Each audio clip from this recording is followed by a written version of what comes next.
Ici, la littérature déploie ses charmes colorés et ses plus belles promesses pour captiver ses lecteurs. Oui, passons. Je veux pas être malade, c'est bien trop poilu. Lecture de contes, expositions, spectacles et surtout salle de dédicaces. Dans la cour du Collège Pasteur à Caen, les auteurs de livres pour enfants et adolescents misent sur la rencontre directe et sur l'échange. Alors pour faire aimer les livres aux plus jeunes, un conseil.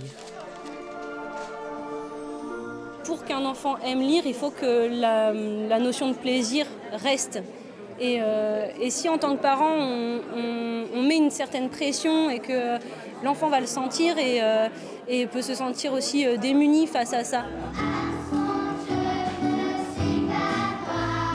Autre lieu, le conservatoire. Ici, les enfants présentent le travail effectué sur un livre, Nina, mis en musique et en chanson. Là, tout de suite, maintenant, les noirs, les blancs, je m'en fichais. Il n'y avait que mon cœur qui battait. Et il battait pour ma maman. C'était à elle d'être au premier rang.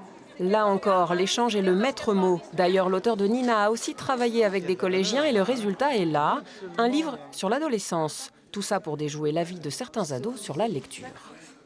Je m'ennuie un peu quand je lis des livres et du coup, ça devient vite fatigant. Personnellement, je suis venue à l'écriture un peu tard. J'ai commencé à 29 ans. J'étais pas très bonne en dictée, pas très bonne en rédaction. Et j'ai découvert assez tard que j'étais capable d'écrire et que j'étais capable d'écrire des choses que des gens appréciaient.